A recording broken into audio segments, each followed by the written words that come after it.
What is going on, everybody? Welcome back to the channel. In today's video and tomorrow's video, I wanted to take some time to discuss the absolutely wild games that took place on Sunday evening. 3 of the 4 matches played were absolute thrillers, and 2 of them had extremely unexpected outcomes. In this video, I would like to just talk about one though. Today we shall strictly talk about the Valiant and Vancouver matchup, but before I get into the details, I wanted to give a quick spoiler warning. If you did not get the opportunity to watch yesterday's games and you do not want to be spoiled about anything that happened, then click off this video right now or forever hold your peace. I will give you until the count of 5 before I get started. 1, 2, 3, 4, 5. Okay, if you're still here, then I'm assuming you already know what happened in yesterday's games. Now then, let's talk about the extremely unexpected result that occurred in this match. After 20 games, the Vancouver Titans suffered their first regular season loss of the year. It only took 5 months, but it finally happened. The Los Angeles Valiant found a way to more than hold their own against them as they took the series 3-1. I will admit that there were a small handful of people who picked the Valiant to win, you know who you are, but I would say that 95% of us thought this game would go heavily in Vancouver's favor.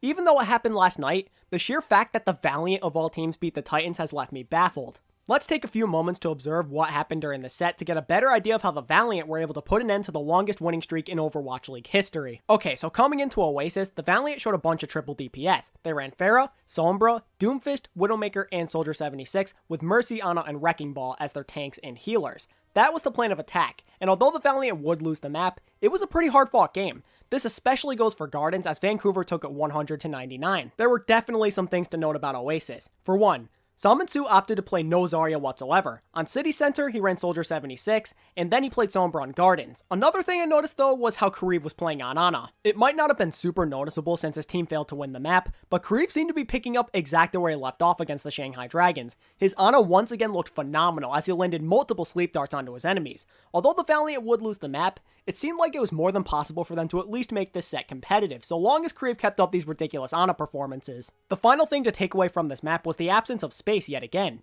It would seem that the Valiant would like to run Shaxx on Sombra and not have a diva in the game like a couple of other teams have been doing lately.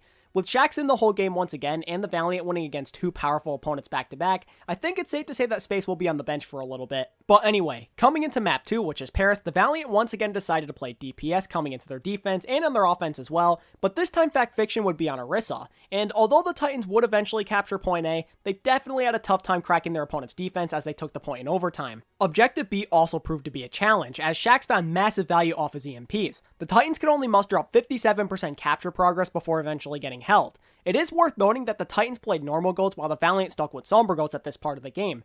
This is yet another example of the crazy power that Sombra possesses in the current meta.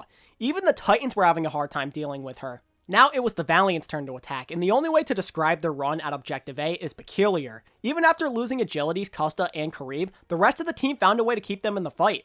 Salmonsu actually got picks on both the Pharah and Mercy during this fight, but KSF responded by killing Bumper, Slime, and Haxel on Hanzo, while Shaxx was able to land the finishing blow on Salmonsu. You have to give credit to Fact Fiction for staying alive and giving his Hanzo a barrier to shoot behind. I don't think there's any way KSF frags out without it. But even with 6 minutes to gain more capture progress on point B than Vancouver, the Valiant were really forced to earn this map win.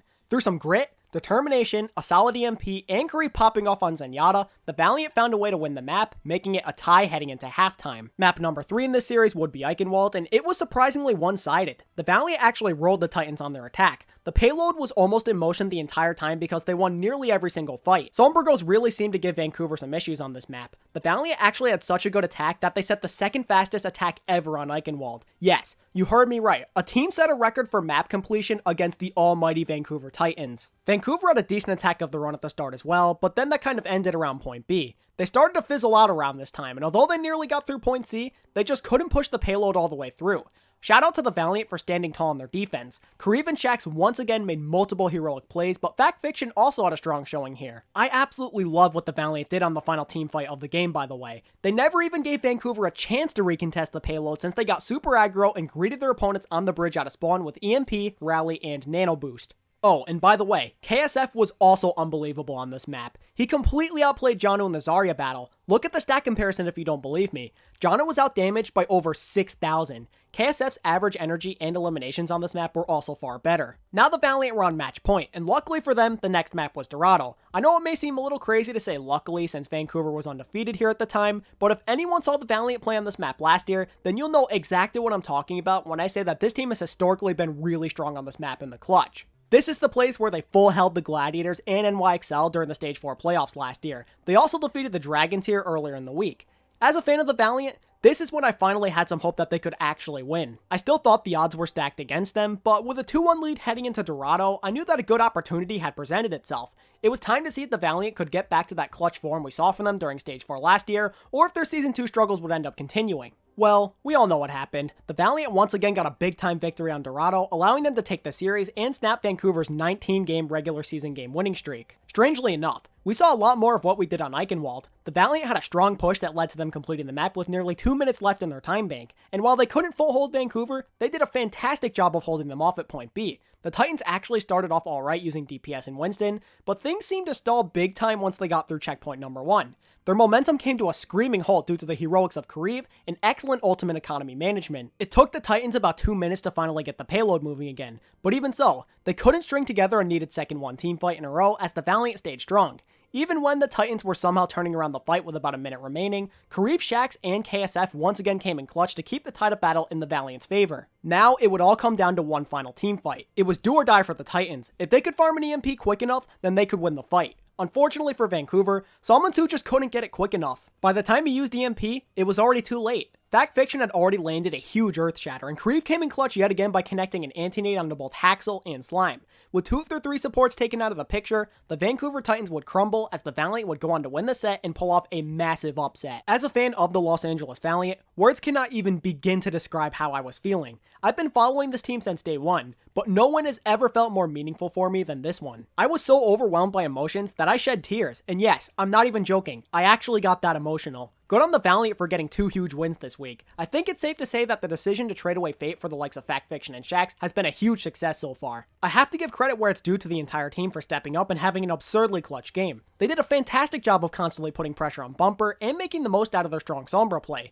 More than anything though, we have to give a crazy amount of recognition to Fact Fiction, Shax, KSF, and most importantly Kariv for popping the hell off. This especially goes for Kariv though. The man was an absolute animal. Is it safe to say that Kariv is playing the best Overwatch of his career right now? The man had 2 of the greatest Ana performances I've ever seen in back-to-back games. The amount of sleep darts this man has been hitting, as well as the crazy plays he's been creating, are unreal. He slept Haxel while he was on Pharah way too many times. I don't want to come off as arrogant or anything here, but it seems like the Valiant could defeat just about anyone in the league if Kariv plays this way. He has honestly looked unstoppable the last 2 games, and it's hard to imagine that these performances won't inspire his teammates to play at an even higher level in the future. The Valiant are now 4-1 this stage. The boys in green and gold appear to be back, ladies and gentlemen. If they get a win against the Spark or Spitfire next week, then stage playoffs would pretty much be guaranteed for them. But what about the Titans? What went wrong for them? In my opinion, there are 2 answers here. One is that Sombra is clearly a big weakness for them. Vancouver seemed to have no idea how to counter it. Shax was having a field day. His EMPs were huge almost every time. Vancouver couldn't seem to adapt. This is supposedly not a surprise according to Wolf, Achilleos, and other fans of Apex and contenders. I never really watched the Titans while they were known as Runaway,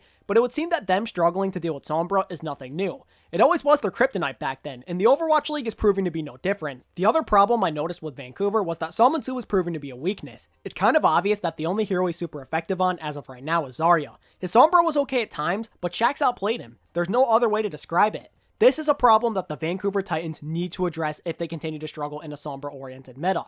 They just have to adjust to how their opponents use her, and Salmansu has to get better on Sombra as well. If not, then maybe try putting in Stitch. While I definitely believe Vancouver is one of the top 2 teams in the league right now still, we all have to watch them very carefully for the rest of the stage. If more teams expose their weaknesses to Sombra, then they may go from unbeatable gods to a team that is actually quite vulnerable. One last time though, I just wanted to give a quick congratulations to the Valiant for coming through and getting a massive win. They've been up and down all year long so far, but this win could very well be the catalyst that consistently puts them on the right track from here on out. Before I close out the video, I wanted to make an unofficial announcement regarding an upcoming giveaway here on the channel. I made a promise to the people in my Discord to do a giveaway if the Valiant defeated the Titans, and I intend to honor said promise by giving away an all-access pass as well as an Overwatch League shirt. I unfortunately don't have the money right now to buy somebody a jersey, but I promise you I'll still be able to get you something nice. And I will provide details on how to enter this giveaway when I make an official video about it later in the week, so if that is something you're interested in, then make sure to stay tuned. And with that being said, that is going to wrap up my review of the LA Valiant and Vancouver Titans matchup. I will be doing some reviews on the Boston Uprising versus Paris Eternal,